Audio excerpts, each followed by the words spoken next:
With me today is Alicia Dean. She is here to talk about her book, Heart of the Witch. Now, it says this is a riveting story of murder, witchcraft, and heart-stopping romance. Man, you just piled everything in there, didn't you? Now, have you written other suspense books? I have. I have some books published through the Wild Rose Press. They are an e-publisher who also, provide their books in print. But this is my first one with a traditional publisher that's available in all the bookstores. And this is actually a paranormal romantic suspense. But you've got a serial killer involved in this. Yes. Yes. Where do you get your ideas?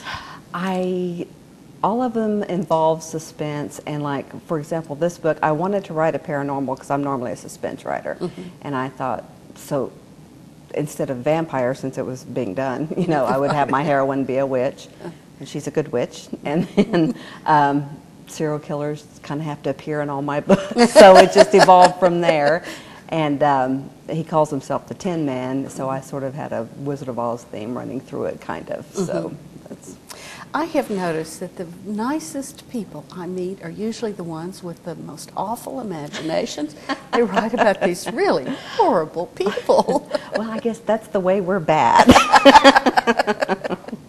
Now, you've got your good witch actually survives an attack by the serial killer. That is correct, yes. And she teams up with the private detective who's on the case, who's been hired by one of the victim's husbands.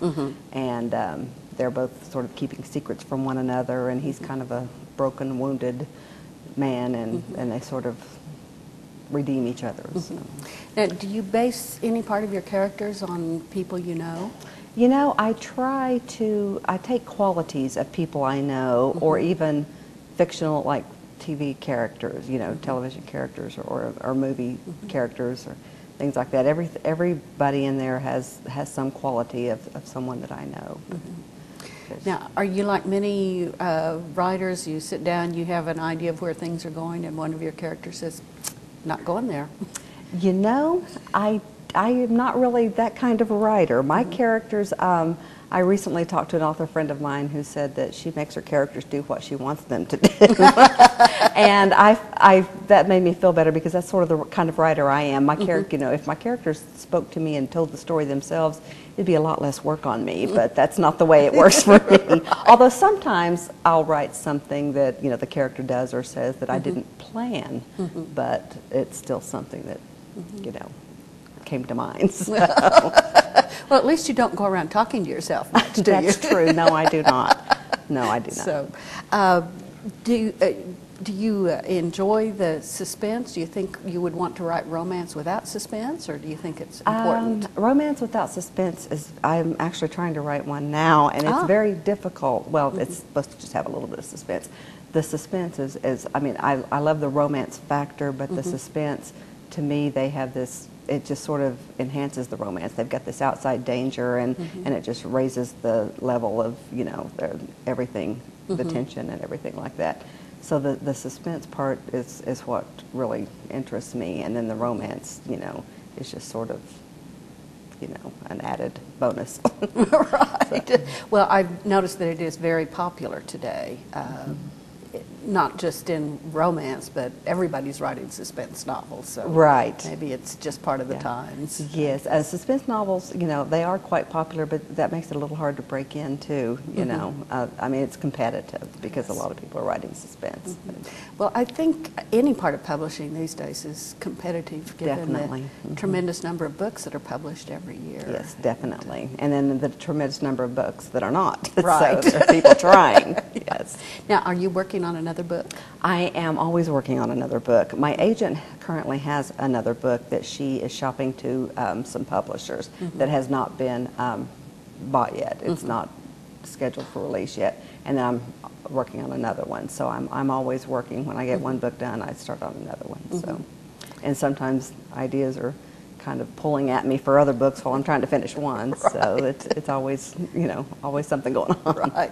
Now, do you do much research for your suspense? I mean, did you have to find out about serial killers? Yes, fortunately it wasn't first-hand experience. Oh, good. I have a resource with the Kansas City police department. Oh. And he has given me a lot of help with my research, and when I have a question, I can ask him about it. And I had to research, witches for that. But I do a lot of online and library researches. But I do have a few sources I can go to for the suspense, the police procedural type things. So.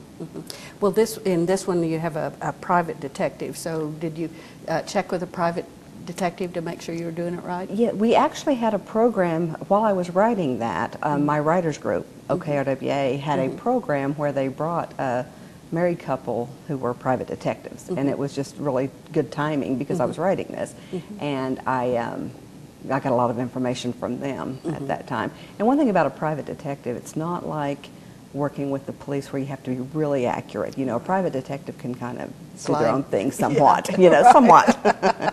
They're not quite so worried about constitutional rights. Exactly. That sort of They're not quite as tied to, the laws and the rules and things those like pesky that. little Right. things.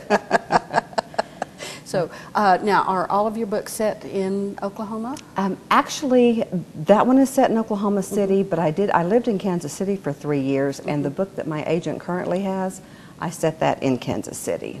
So, but the ones I actually have them set. The ones I have at Wild Rose Press are in different locations, so they're just all over.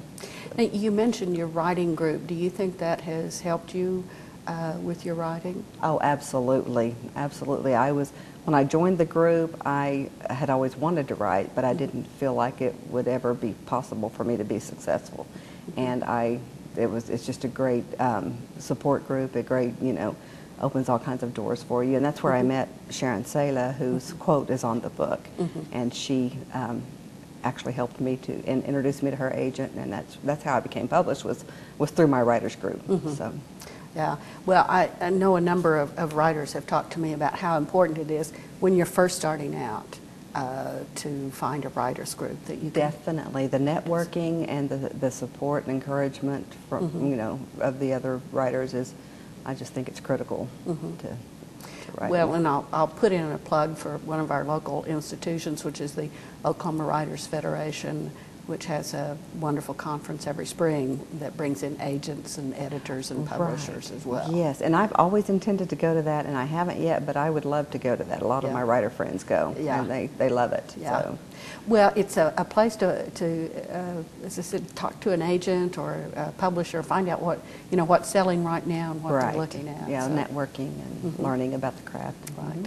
Well, I want to thank you very much for being with us today. Thank you very much for having me. I've enjoyed it. Thanks. Alicia Dean has been here telling us about Heart of the Witch. You can find it at your library and your favorite bookstore.